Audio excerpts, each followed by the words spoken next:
ऐसे आशा करते हैं कि आप अच्छे होंगे, स्वस्थ होंगे, आप पढ़ाई में चलती होगी और आप मध्य प्रदेश के विद्यार्थी होंगे।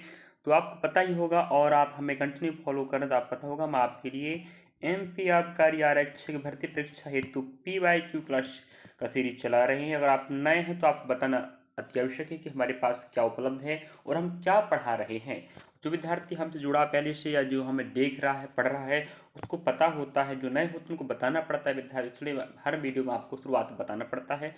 यहाँ पर बता दें, मैथ्स का वीडियो, रीजनिंग का वीडियो, जीके जीएस का और साइंस का चारों पोर्शन कवर हो रहे हैं शिफ्ट बाई डे बाई क्रम से। आप अगर देखना चाहते हो तो हमारे चैनल के प्लेलिस्ट का नाम है एमपी आबकारी आरक्षक पीवाई की कक्षा 2025-26 के प्लेलिस्ट में जाके आप विजिट करेंगे। एक बार विजिट करें विश्वास के साथ और प्रश्नों को देखें systematic shift by day by. आप हर पार्ट अलग अलग कवर हो रहा है, 1 2 3 4 करके। मैथ्स का अलग पार्ट 1 2 3 4, इसी प्रकार सभी पार्ट कवर हो रहे हैं। हम उम्मीद करते हैं, आशा करते हैं आपको वीडियो अच्छा लगेगा। आप जाके देखें, विजिट करें। और 2023 भर्ती के ही प्रश्न पत्र कवर हो रहा है 20 तारीख का, 21 22 23, इस प्रकार से क्रम से हम चला रहे हैं। तो आज देख पा रहे होंगे आप लोग 24 फरवरी का शिफ्ट तीसरा चल रहा था। हर दिन याद रखें 3 शिफ्ट हुए थे 2023 भर्ती में।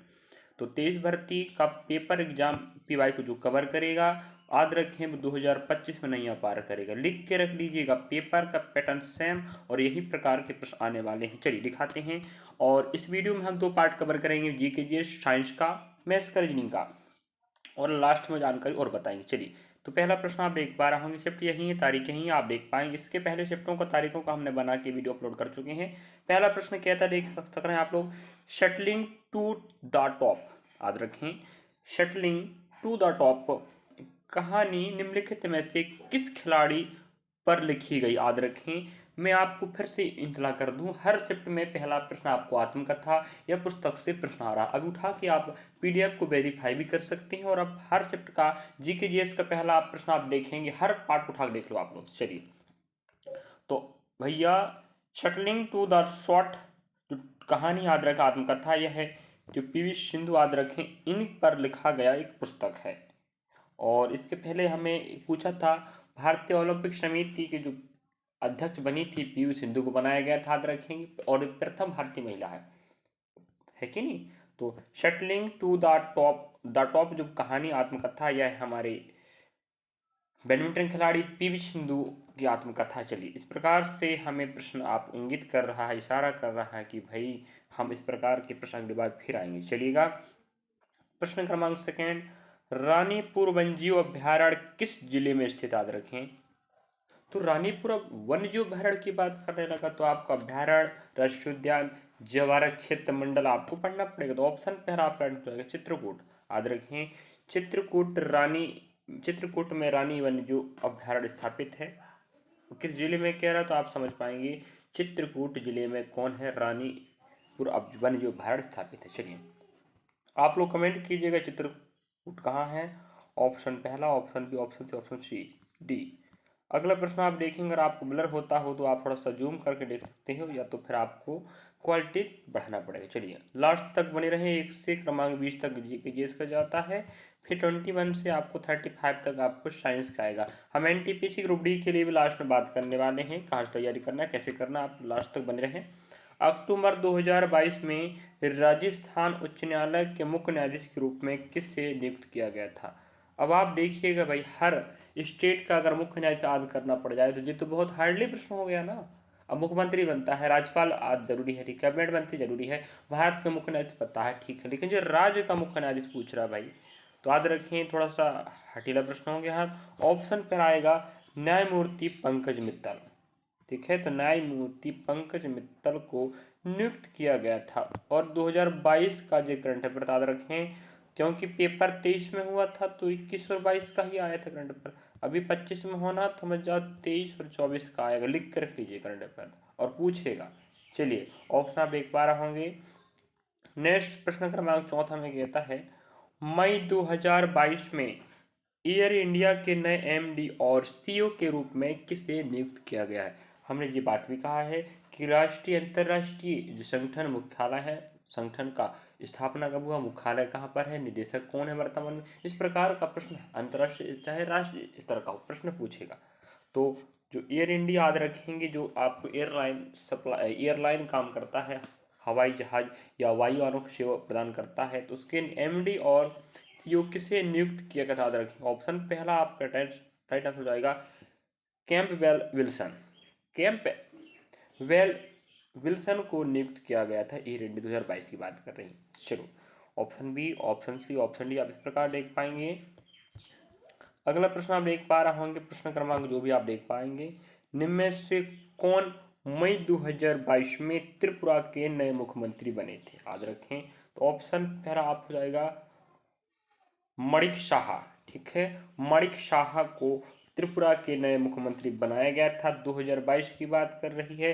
तो वर्तमान में याद रखें जो भी राज्य का चुनाव चलेगा तत्कालीन, है कि नहीं, वर्तमान में जैसे बिहार में चुनाव होने वाला है कि नहीं, इसके पहले छत्तीसगढ़, राजस्थान, तेलंगाना इधर चुनाव हुआ था, इनके मुख्यमंत्री कौन बने हैं ये आपको पढ़ना पड़ेगा, ये करंट अफेयर का प्रश्न हो जाएगा, है कि नहीं। तो मुख्यमंत्री आपको व राज्यपाल भी पढ़ना पड़ेगा। तो माणिक शाह को बनाया गया था, ऑप्शन ए राइट हो जाएगा। ऑप्शन इस प्रकार से आप देख पाएंगे। ऑप्शन प्रश्न क्रमांक 6वां कहता है प्रधानमंत्री उज्ज्वला योजना के लिए कौन सा मंत्रालय जिम्मेदार है। अब आपको बता दें हर सेप्टेम्बर हमें योजना से प्रश्न अवश्य पूछ रहा है। तो प्रधानमंत्री उज्ज्वला योजना याद रखें, जिसके तहत महिलाओं को निःशुल्क गैस कनेक्शन दिया गया था याद रखें, और अभी तो उस योजना को और ठीक ठाक करके 200-250 रुपये में गैस फिलिंग की योजना भी संचालित की जा रही है, तो आप लाभ लेना भूलें। तो याद रखें पेट्रोलियम एवं प्राकृतिक गैस मंत्रालय, जो पेट्रोलियम और जो प्राकृतिक गैस मंत्रालय होता याद रखेंगे, इसके अंडर यह काम दिया गया था। यह योजना का जिम्मेदार कौन है, प्रधानमंत्री उज्ज्वला योजना याद रखना। ठीक है, तो इस प्रकार से योजना का उद्देश्य क्या है, लॉन्च कब हुआ है, उसका लक्ष्य क्या है, वह किस मंत्रालय द्वारा जारी किया गया है, कौन सा मंत्रालय इसका देख रेख का था, ये सब फैक्ट आपको पढ़ना पड़ेगा। हम आपको जी के साइंस का प्रश्न दिखाएंगे, आपको उनको डिटेल पढ़ना पड़ेगा। चलिए हम आपको याद रखें, अगर आप पिछले ईयर के प्रश्नों को देखते तो आपको इतना आइडिया लग जाएगा कि पिछले ईयर के प्रश्न किस प्रकार से आए थे, इस बार कैसे आने वाले। निम्नलिखित में से किस योजना में देखिएगा, योजना का प्रश्न में 5F विजन की विशेषता है, form to, fibre to, factory to, fashion to, foreign, ये आपके हो गए 5। ठीक है, तो 5F विजन की विशेषता है, तो किस योजना की बात कर रहा हूं, ऑप्शन ए ही आपका राइट आंसर हो जाएगा, ऑप्शन ए मित्रा याद रखेंगे। तो प्रधानमंत्री मित्रा योजना में क्या है आप समझ पा रहे होंगे, 5 विजन की क्या है विशेषता, form to, fibre to, factory to, fashion to और फॉरेन टू। ठीक है, ये 5 आपके हो गए विजन पीएम मित्रा योजना के तहत। तो हमें योजना का प्रश्न पढ़ना पड़ेगा। अगला प्रश्न आप देख पा रहे होंगे, प्रश्न क्रमांक 8 नंबर का लास्ट तक बने रहेगा। 8 किस देश ने CSTO के अविनाशी भाईचारा 2022 नामक सैन्य अभ्यास को रद्द कर दिया। अब आपको बता दूं हर शिफ्ट में पुस्तक आएगा, अंतरराष्ट्रीय नियुक्ति संबंधित प्रश्न आएगा है, आपको फिर भाई करंट अफेयर का प्रश्न आएगा, फिर आपको बता दो सैन्य अभ्यास आएगा, फिर आपको बता दो योजना का प्रश्न आएगा। MP आपका आरक्षक तैयारी हेतु आप हम जुड़े हो तो हमारी बातों को मानना पड़ेगा, समझना पड़ेगा ये हम कह क्या रहे हैं। चलिएगा, तो जो सैन्य अभ्यास रद्द कर दिया गया था या हुआ था, कहता तो बात अलग है, लेकिन किस देश ने, तो आदरा का option A, option B, option D आप करेक्ट हो जाएगा किर्गिस्तान। तो किर्गिस्तान ने इस सैन्य अभ्यास को रद्द कर दिया था। ठीक है, याद रखेंगे जो भारत के साथ होना था, तो भारत और किर्गिस्तान का जो सैन्य अभ्यास होना था याद रखेंगे, इसका नाम क्या था, CSTO के अविनाशी भाईचारा 2022 नामक सैन्य अभ्यास होना था, फिर किर्गिस्तान इसको रद्द कर दी। चलिए कोई बात नहीं है। अगला प्रश्न देखेंगे, प्रश्न क्रमांक 9 आप देख पा रहे होंगे, निम्नलिखित में से किसने दिल्ली के हुमायूं का मकबरा बनाया था, देखिएगा। और आपको बता दूं मुगल साम्राज्य से हर सेट में प्रश्न आ रहा है, अगर आप यकीन नहीं है तो आप लोग सिर्फ जीके का पार्ट 1, 2, 3, 4, 5 इस प्रकार देखेंगे तो हर पार्ट में आपको 20 प्रश्न कवर होगा, आप खुद भी अनुमान लगा सकते हो कि बिल्कुल सही बात कह रहे हैं। इसी प्रकार से हर प्रकार के पाठ को आप देख सकते हैं, चारों पाठों को। तो हुमायूं का मकबरा याद रखेंगे जो दिल्ली में स्थित है, ये प्रश्न बनता है। हुमायूं कौन था भाई? हुमायूं मुगल सम्राट का दूसरा शासक था बाबर के बाद, ठीक है।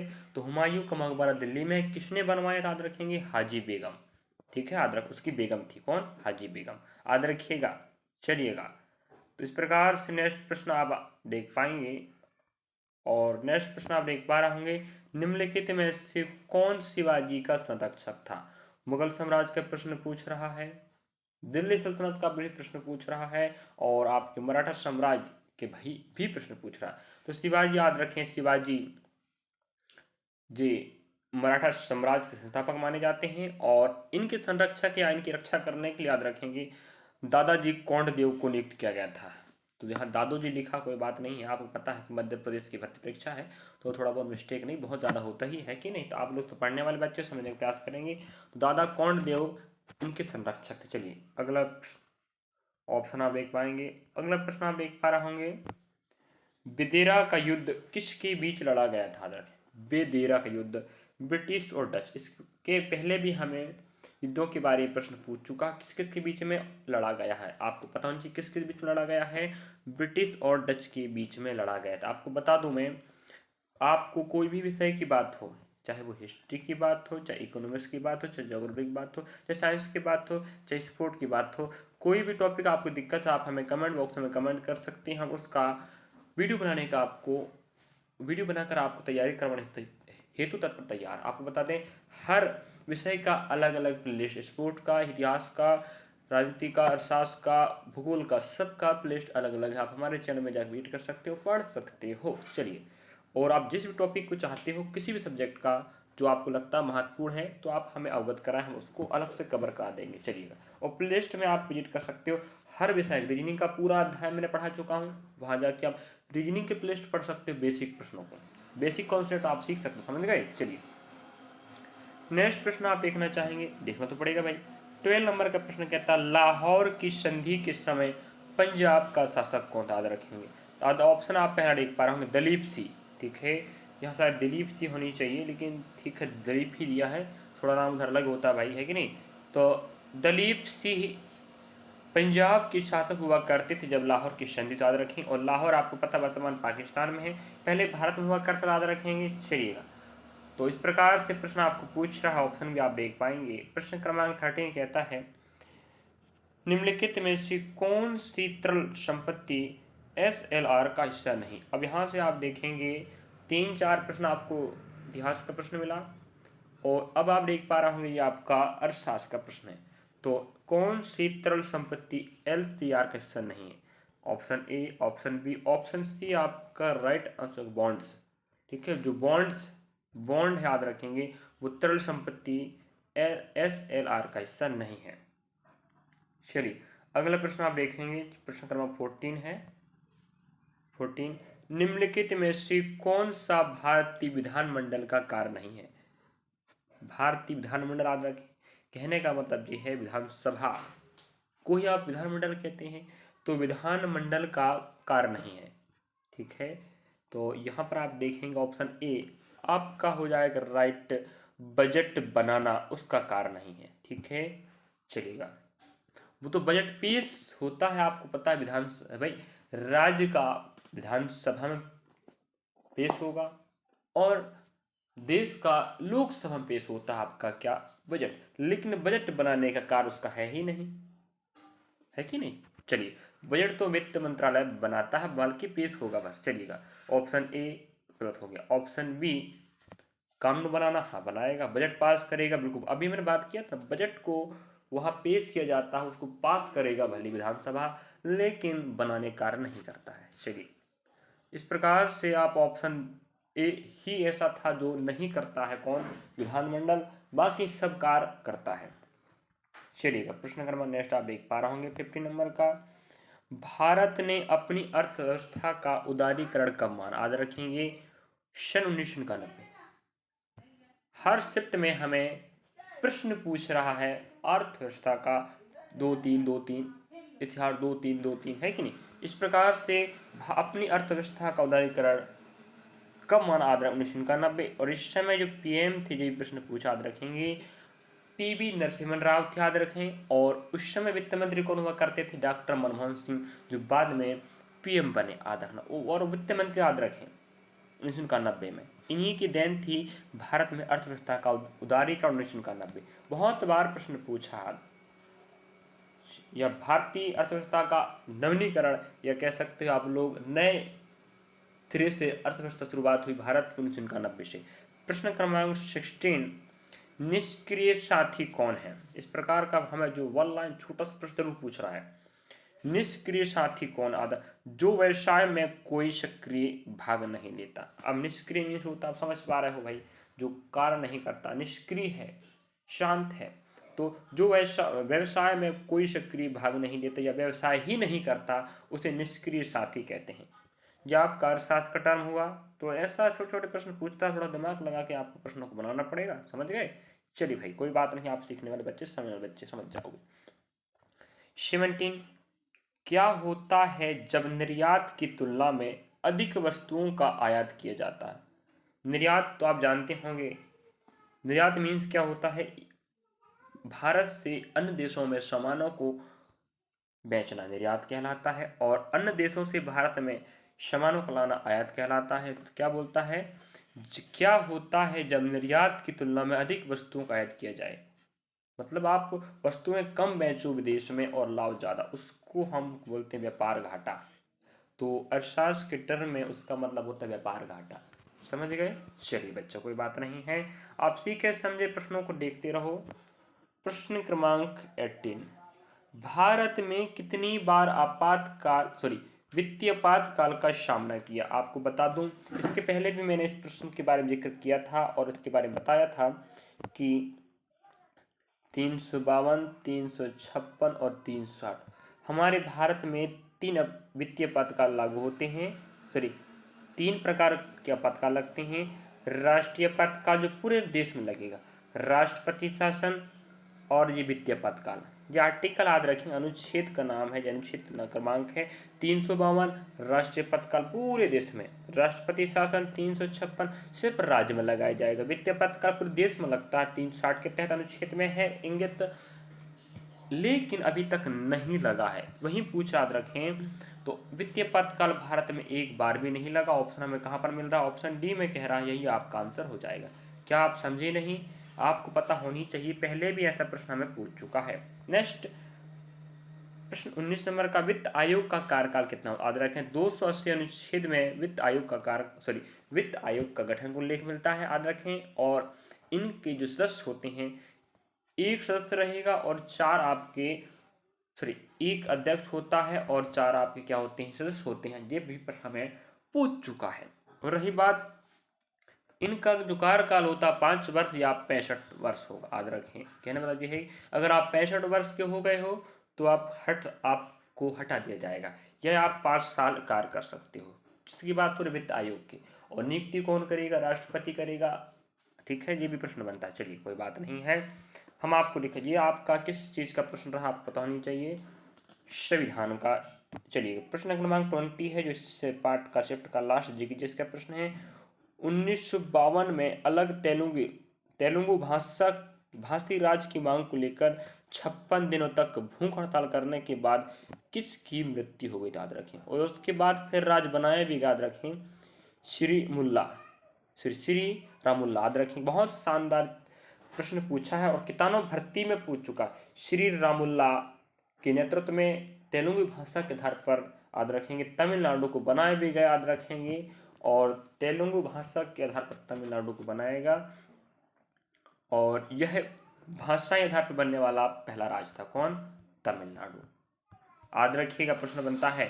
और श्री रामल्लू के योगदान से यह बन पाया था, और उन्होंने लगभग 56 दिनों तक भूख हड़ताल किया। उसके बाद इस हड़ताल के बाद उनकी स्वास्थ्य बिगड़ने के कारण देहांत हो गया, इसलिए जो फैक्ट का प्रश्न बन गया है और जरूरी भी है संविधान के क्षेत्र में, और किताबों बार पूछा भी, ठीक है। चलिए, तो आपको बता दें, हम इस वीडियो के माध्यम से आपको हम टॉप शिफ्ट बाय डिवाइड प्रश्न की सीरीज में हमने 20 प्रश्न कवर करा। इसी शिफ्ट का फिर 15 प्रश्न आपको मिलेगा क्रम से अगले पार्ट में। और देखना ना भूलें और अपने साथी के पास साझा करें। मैं आपको इतला कर दूं 100% आप गारंटी लेके कहता हूँ कि ऐसे ही टॉपिकों के प्रश्न आएंगे। फिर मत कहिएगा बाद में सर आपने ऐसे क्यों नहीं बताया। देखिएगा, देखना आप ऐसे ही आएगा। और आप बता दूं, अब यहाँ पर विशेष सूचना की बात करें, हम आपको बता दें एक बात की MP आबकारी के एग्जाम 5 जुलाई से होना है। वो आपको पता होगा कि ना, बताओ है कि नहीं। 5 जुलाई 2025 होना है, जिसकी तैयारी है तो हम आपको प्रश्न कवर करा रहे थे। लेकिन अब हम आपको बता दें चारों पोर्शन अब कवर नहीं हो पाएगा। मैथ्स और रीजनिंग जितने वीडियो बन चुके हैं आप लोग उनको अच्छे से देख लीजिएगा। 10 वीडियो सबके बन गए हैं रीजनिंग और मैथ्स के, तो आप उन वीडियो के माध्यम से आप ये अनुमान लगा लीजिएगा कि किस प्रकार का प्रश्न आएगा, किस अध्याय का किस टाइप का प्रश्न आएगा, वैसे ही आएगा। कुछ प्रश्न छूट गए हैं वो माफी चाहूंगा मैं, तो अभी थोड़ा कवर नहीं हो पाएगा। क्योंकि अब हम आपको बता दें NTPC और ग्रुप डी हेतु, अब NTPC का जो गैर तकनीकी का एग्जाम है वो आपको पता 5 जून से स्टार्ट होने वाला है। जिस तैयारी हेतु विद्यार्थी का कहना है कि सर NTPC का प्रश्न भी कवर कराएं, इसलिए आपको बता दो आबकारी का रीजनिंग और जीके सॉरी आबकारी की बात करें, आबकारी का तो लास्ट तक बने रहिएगा अगर आप जानकर समझना चाहते हैं तो कोई दिक्कत बात नहीं, बाकी पढ़ा चुके हैं। पढ़ने वाले बच्चों की बात कर रहे हैं। मैथ्स का और रीजनिंग का वीडियो आबकारी का नहीं होगा, सिर्फ जीके जीएस का और साइंस का पर डे आपको अल्टरनेट प्रश्न मिलेगा। जीके जीएस का, साइंस का, जीके का, साइंस का, जीके का, साइंस का। मैथ्स रीजनिंग का आपको NTPC एग्जाम के बाद या एग्जाम चलते चलते आपको मैं कवर कराऊंगा। ठीक है, एग्जाम आपको पता है 5 जुलाई से होना है आबकारी का, लेकिन 5 जून से स्टार्ट होने वाला विद्यार्थियों आप NTPC का जिस हेतु में और ग्रुप डी के साथ साथ कंबाइन तैयार हेतु मैथ्स का वीडियो, रीजनिंग का वीडियो, जीके जीएस का, जो जीके जीएस का तो कंबाइंड वीडियो रहता है, साइंस रीजनिंग मैथ्स कंप्यूटर का है कि नहीं, सॉरी मैथ्स रीजनिंग का और आपका जीके जीएस रहता है, तो अलग से साइंस तो आएगा नहीं NTPC में। वहीं पर साइंस, वहीं पर कंप्यूटर, वहीं इतिहास, भूगोल, अच्छा पूरा कंबाइंड होगा। तो आपको हम इस तीनों कोर्सों को कवर कराएंगे OBPY की क्लास। और आप रखें ऐसे प्रश्न आएंगे जो आप लिख के रख लीजिएगा। चलिए तो मिलेंगे नेक्स्ट पार्ट में। और अब जीके जीएस और साइंस की कवर होगा अल्टरनेट एक दिन बाद। बाकी NTPC तैयारी तो आप बता दें, अभी तक हमने पहले से ही 17 वीडियो बना के रख चुके हैं OBPY की क्लास। आप देखना चाहते हो तो हमारे चैनल के प्ले स्टोर में जाकर देख सकते हो, नाम रहेगा रेलवे भर्ती परीक्षा 2025-26 PYQ कक्षा NTPC group D RPF constable. एक तीर दो शिकार होंगे, याद रखिएगा NTPC ग्रुप डी। अब RPF कांस्टेबल के जैसे हमने पढ़ाया था वैसे ही प्रश्न आज देख तो याद रखें। आप खुद भी सोच सकते हो, आप पढ़े होंगे, शायद नहीं पढ़े तो आप लोग पढ़ सकते हो। 100% गारंटी दे कहते हैं कि ऐसे ही प्रश्न आएंगे जो हम पढ़ा रहे हैं। क्योंकि पिछले ईयर के प्रश्न जो आपको हर भर्ती में मिलता है वो पैटर्न फॉलो करने वाला वही होता है पिछले ईयर के अनुसार। पेपर बनाने वाला भी बनाता है वही पिछले साल के प्रश्न देखकर और कुछ टॉपिक ऐड करता है, बाकी बात है। तो मैथ्स का, रीजनिंग का, जीके जीएस का तीनों पोर्शन कवर करेंगे। हम प्रयास करेंगे कि जीके जीएस का तो पर डे कवर होगा, याद रखें। मैथ्स रीजनिंग का अल्टरनेट एक दिन के बाद कवर होगा, प्रयास करेंगे पर डे कवर करने का। तो अपने पास अभी सिर्फ 20 दिन ही बचा कह सकते हैं। चलिएगा मिलेंगे next part. Thank you for watching. और वीडियो अच्छा लगा तो लाइक सब्सक्राइब शेयर करें। और जो जानकारी आप अभी हमने लास्ट में बताया अगर आपके लिए लाभदायक है, आप या आपके सहपाठी के लिए लाभदायक है तो आप उसके पास शेयर कर दीजिएगा जिससे वो भी पढ़ सके, आप भी पढ़ सके। Thank you for watching. Video अच्छा लगा तो लाइक सब्सक्राइब करना ना भूलें, कमेंट कीजिएगा और हौसला बढ़ाए। हमसे पर डे विद्यार्थी जुड़ रहे हैं, बहुत अच्छी बात, खुशी की बात होती है। मैं मेहनत कर रहा हूँ, मेरी मेहनत के विद्यार्थी पढ़ रहे हैं। चलिएगा, थैंक यू फॉर वॉचिंग।